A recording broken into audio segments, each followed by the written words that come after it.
स्वागत है दोस्तों आपका हमारे चैनल पर। दोस्तों आज एक बार पुनः हम जो है ज्यामिति की दुनिया में आप लोगों को जो है लेकर चलने वाले हैं।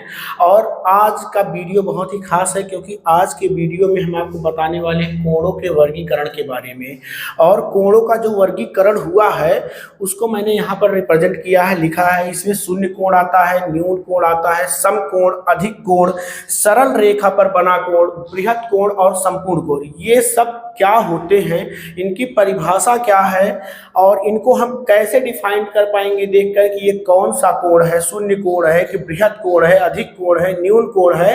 एकदम आसान से शब्दों में दोस्तों आज हम इस जो है लेक्चर को आपके सामने रिप्रेजेंट करने वाले हैं। तो दोस्तों वीडियो में अंत तक बने रहिएगा क्योंकि ये वीडियो एक बार आप पूरा कंप्लीट देख लेंगे, इसके बाद कभी भी आपको कोणों के वर्गीकरण में कोई भी प्रॉब्लम नहीं होने वाली है। तो दोस्तों एक एक करके हम यहाँ से अब बताने वाले हैं कि शून्य कोण, न्यून कोण और एटसेट्रा, ये सब जो लिखा हमने कि वो क्या होते हैं, उनका परिभाषा क्या होता है, किनको कहते हैं। तो चलिए दोस्तों शुरू करते हैं।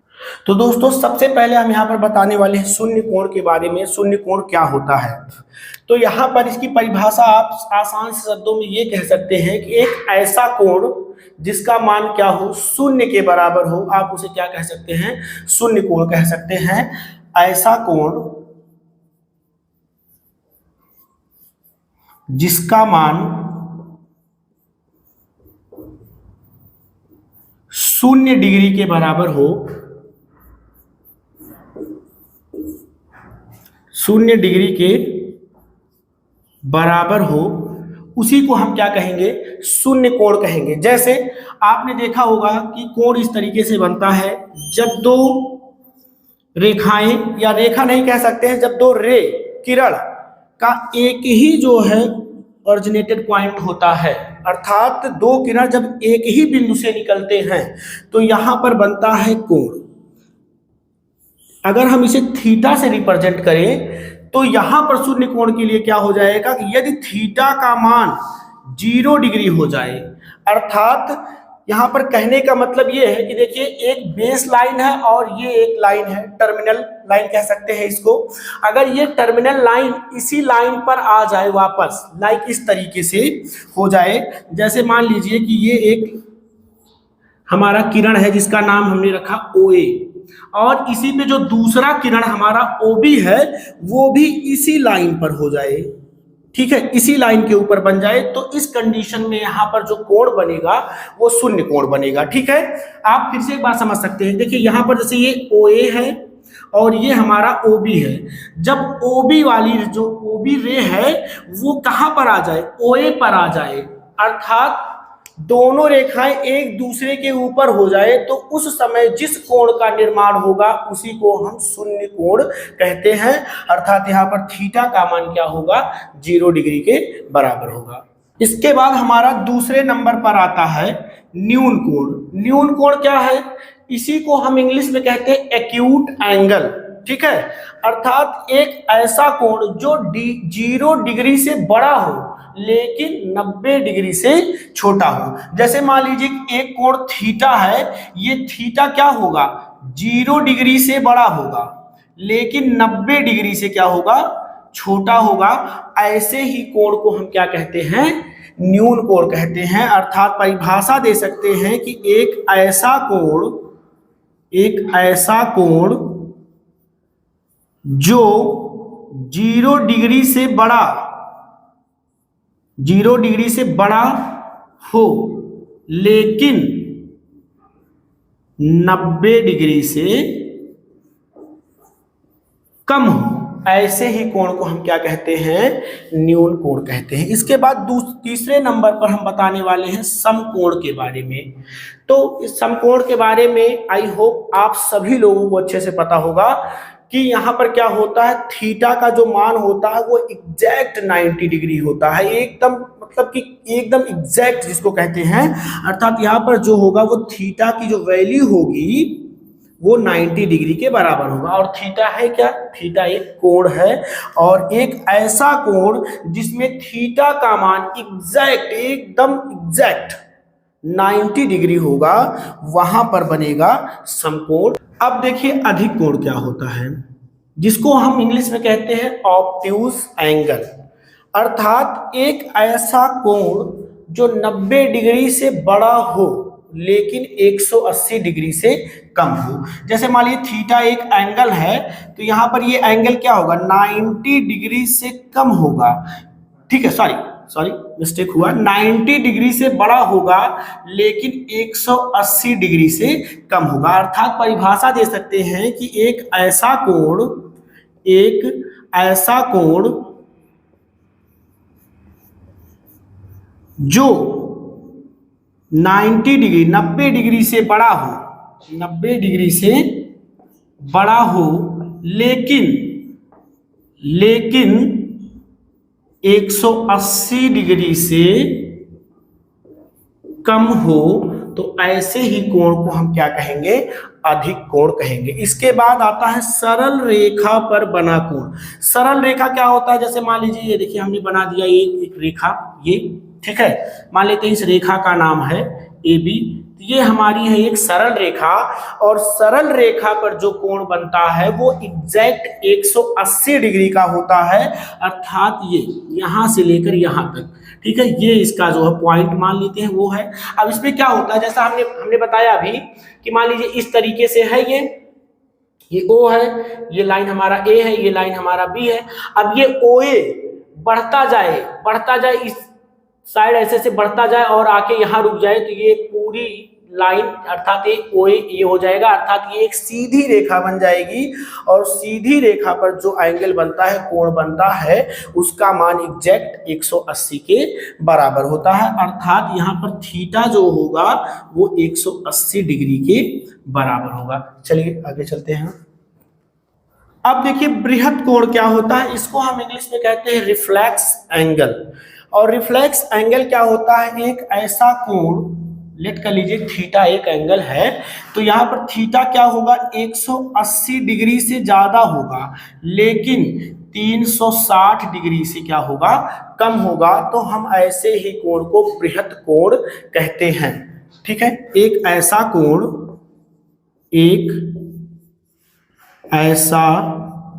कोण जो 180 डिग्री से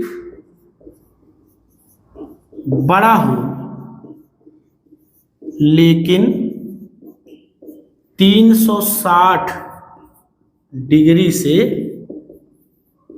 कम हो, इसी को हम रिफ्लेक्स एंगल कहते हैं। तो अगर मान लीजिए कि कोई एंगल जो 180 से बड़ा है 360 से छोटा है तो रिफ्लेक्स हो गया, लेकिन अगर कोई एंगल एग्जैक्ट 360 का हो जाएगा तो उसे क्या नाम देंगे, तो भैया वही हमने लिखा है, उसे हम कहते हैं संपूर्ण कोण कहते हैं, कंप्लीट एंगल कहते हैं। अर्थात यहाँ पर थीटा क्या होगा, 360 डिग्री के बराबर होगा, एग्जैक्ट 360 डिग्री के बराबर होगा। अर्थात यहाँ पर ये लाइन देखिए, जैसे हमने कहा ये OA है, ठीक है, और जो हमारा ये OB था, लाइक इस तरीके से जो है ये हमारा मान लीजिए ये हो गया OA और ये हो गया OB। तो इस बार OB करेगा क्या, घूमता हुआ यहां से शुरू हुआ चलना, ऐसे ऐसे घूमते हुए फिर कहां पर आ जाएगा, फिर से OA पर आ जाएगा। ठीक है, तो इस तरीके से यहां पर एक कंप्लीट एंगल बन जाएगा, और जो कंप्लीट एंगल पूरा बनेगा वो होता है 360 के बराबर। तो ये था हमारा कोणों का वर्गीकरण, जिसको हमने एकदम आसान से शब्दों में आपको बताया। अब आप सोच रहे होंगे कि इनका यूज कहां पर होता है, इनका प्रयोग कहां पर होता है, तो हम ये भी बता देते हैं कि इनका यूज, इनका प्रयोग ज्यामिति के अंदर काफी ज्यादा है। जब हम जैसे कि त्रिभुज के प्रश्नों को करते हैं, त्रिभुज में आप जानते होंगे कि त्रिभुज के तीनों कोणों का जो सम होता है वो 180 अंश के बराबर होता है।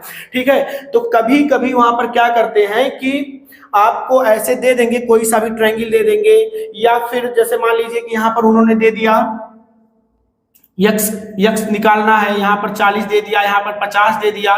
ठीक है, तो अभी यक्स निकालना है आपको, तो वहां पर पूछा जा सकता है कि यक्स कैसा एंगल होगा, कौन सा कोण होगा। ठीक है, तो वहां पर आप क्लियर कर सकते हैं। जैसे देखिए आपने 50-40 जोड़ा, ठीक है, तो 90 हुआ, क्योंकि फिगर थोड़ा सा फॉल्ट बना हुआ है, तो ये भी हमारा क्या हो जाएगा, 90 डिग्री के बराबर हो जाएगा। अब 90 डिग्री के अगर बराबर हुआ तो कौन सा कोण हुआ, समकोण हो जाएगा। इस तरीके से इस पे आधारित काफी सारे प्रश्न बनते हैं, जब हम प्रैक्टिस करवाएंगे तो वहां पर आपको क्लियरली बताएंगे। ठीक है, तो चलिए आगे चलते हैं। तो अब यहाँ पर कोणों के बारे में कुछ महत्वपूर्ण तथ्य हैं, कुछ इंपॉर्टेंट फैक्ट हैं जो जो कि आपको जानना महत्वपूर्ण है, तो उसमें हम बताते हैं।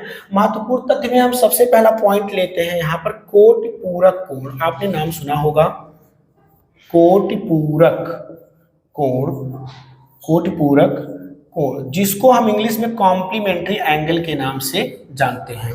तो क्या होता है, तो इसकी परिभाषा बहुत आसान है। दो ऐसे कोणों का सम जो 90 के बराबर हो जाए, तो ऐसे ही कोणों को हम क्या कहते हैं, कोटि पूरक कोण कहते हैं। जैसे मान लीजिए दो कोण है, एक कोण है आपका θ1 और एक दूसरा कोण है θ2। यदि इन दोनों कोणों का सम 90 डिग्री के बराबर हो जाए, तो ऐसे ही कोणों को हम कहते हैं कोटि पूरक कोण। और इससे काफी अच्छे अच्छे प्रश्न बनते हैं। जैसे प्रश्न अगर हम आपसे कहें कि एक कोण 10 डिग्री का है, तो बताइए कि इसका कोटि पूरक कोण क्या होगा। तो अब ध्यान दीजिएगा कि हमने क्या बताया कि दो कोणों का सम 90 होना चाहिए। तो अगर एक कोण 10 है, तो 10 में हम कितना प्लस कर दें, 90 होगा। तो आप कहेंगे कि सर 80 प्लस कर दीजिए, अर्थात 10 का कोटि पूरक क्या हो जाएगा, 80 हो जाएगा। इसी तरीके से अगर हम 30 कहें, तो 30 में कितना प्लस कर दे कि 90 हो जाएगा। तो आप कहेंगे सर 60 प्लस कर दीजिए, तो अर्थात 30 का जो है कोटि पूरक क्या हो जाएगा, 60 डिग्री हो जाएगा। क्लियर है। अब यहां पर ये नहीं है, दोनों ही एक दूसरे के कोटि पूरक है। 10 का 80 और 80 का 10, 30 का 60 और 60 का 30। इस तरीके से यदि कोई कोण थीटा है, तो उसका कोटि पूरक क्या हो जाएगा, 90 माइनस थीटा। ये अगर आप याद रखेंगे तो फिर आसानी होगी। जैसे मान लीजिए हमने कहा थीटा 20 डिग्री है, तो बताइए कि उसका कोटि पूरक क्या होगा। तो अगर थीटा 20 है, तो कोटि पूरक क्या होगा, 90 माइनस थीटा, अर्थात 90 माइनस थीटा, अर्थात क्या करेंगे, 90 माइनस 20 करेंगे, and this is equal to 70। तो 20 का जो कोटि पूरक होगा 70 होगा, और 70 का जो कोटि पूरक होगा वो 20 डिग्री होगा। तो क्या डिफिनीशन बना कि दो कोणों का सम जब 180 के बराबर हो, तो ऐसे कोण को हम क्या कहते हैं, कोटि पूरक। इसी के साथ साथ हम आपको बताने वाले हैं अब एक होता है समपूरक, समपूरक कोण, जिसको हम इंग्लिश में कहते हैं सप्लीमेंट्री एंगल। और यहां पर क्या होता है, जब दो कोणों का सम, जैसे एक कोण θ1 दूसरा कोण θ2, और जब इसका सम किसके बराबर हो जाए, 180 डिग्री के बराबर हो जाए, तो वहां पर बनता है समपूरक कोण, सप्लीमेंट्री एंगल। जैसे फॉर एग्जांपल अगर हमने कहा कि एक कोण 10 डिग्री का है, तो बताइए दूसरा क्या होगा। तो आप तुरंत सोचिए कि 10 में हम कितना प्लस कर दें कि वो 180 हो जाए। तो आपके जहन में तुरंत आएगा कि अगर हम 10 में 70 प्लस कर देंगे तो 180 बन जाएगा, अर्थात 10 का समपूरक 170 होगा और 170 का समपूरक 10 होगा। इसी तरीके से 30 का समपूरक क्या होगा, तो आप कहेंगे सर 30 का 150 होगा, क्योंकि 50 और 130 30 और 150 को ऐड करने पर 80 आएगा, अर्थात 30 का समपूरक 150 और 150 का समपूरक 30 है। इसी तरीके से अगर कोई कोण थीटा है, तो उसका समपूरक हो जाएगा 180 माइनस थीटा। अब फॉर एग्जांपल हमने मान लिया कि थीटा का मान 40 डिग्री है, तो बताइए कि जो है इसका संपूरक क्या होगा। तो यदि थीटा है तो संपूरक 180 माइनस थीटा होता था। तो अगर थीटा का मान 40 है तो संपूरक क्या होगा, 180 माइनस थीटा, और थीटा का मान है हमारा 40 माइनस करेंगे तो यहां से आ जाएगा 140 डिग्री। ठीक है, आई होप आपको एकदम अच्छे से समझ में आया होगा। चलिए आगे चलते हैं। अब देखिए इंपॉर्टेंट फैक्ट के अंतर्गत हम अगला पॉइंट लेते हैं। तो सरल रेखा पर जो कोण बनता है, सरल रेखा पर बना कोण क्या होता है, सदैव, सरल रेखा पर बना कोण सदैव संपूरक होता है, संपूरक कोण होता है। कैसे होता है, जैसा कि अब मैंने बताया कि जो सरल कोण होता है, जो स्ट्रेट एंगल होता है, वो होता है 180 डिग्री के बराबर। अब मान लीजिए कि हमने यहाँ पर ये देखिए एक लाइन ड्रॉ किया, ये ठीक है, और हम नाम रख देते ये O है, ये A है, ये हमारा B है और ये हमारा C है। ठीक है, इसमें OC भुजा जो है वो क्या है, कॉमन है। ठीक है, दोनों में कॉमन है, अर्थात एक कोण इधर बन रहा है, एक कोण उधर बन रहा है, जिसमें ओसी भुजा हमारी क्या है, कॉमन है।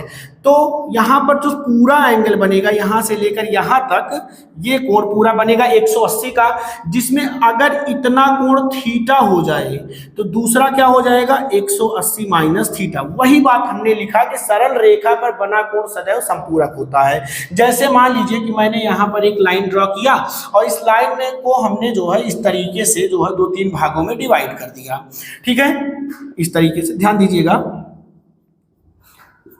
नाम रख देते हैं A B O C D और ये हमारा हो गया ई, ठीक है।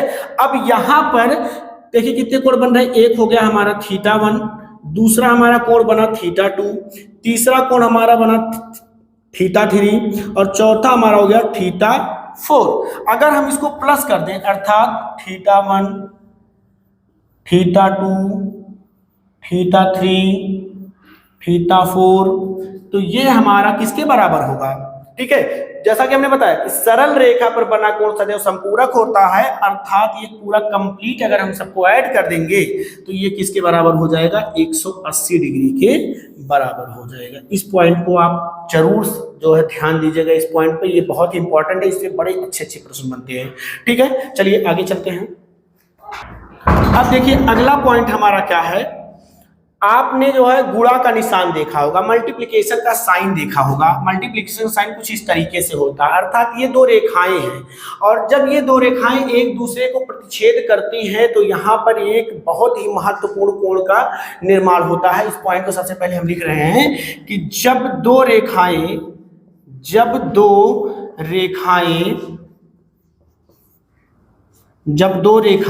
एक दूसरे को प्रतिच्छेद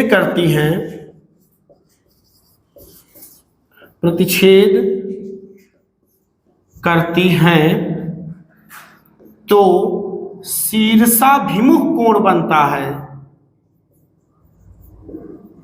शीर्षाभिमुख कोण जिसको हम कहते हैं वर्टिकल एंगल्स, ठीक है। तो शीर्षाभिमुख कोण जो बनता है ये हमारा क्या हो जाता है, वर्टिकल एंगल्स। तो शीर्षाभिमुख कोण क्या होते हैं, आपस में बराबर होते हैं, ठीक है। कैसे, जैसे मान लीजिए कि ये देखिए दो लाइन है, तो ये देखिए यहाँ पर बनने वाला कोण और यहाँ पर बनने वाला कोण, जैसे ये मान लीजिए θ1 है और ये θ2 है, तो ये दोनों क्या होंगे, एक दूसरे के बराबर होंगे, अर्थात θ1 बराबर क्या होगा, θ2 के। अगर मान लीजिए इधर ले लिया हमने, ये θ3 हो गया, ये θ4 हो गया, तो θ3 बराबर क्या हो जाएगा, θ4 के। इसको हम कहते हैं शीर्षाभिमुख कोण कहते हैं। चलिए आगे चलते हैं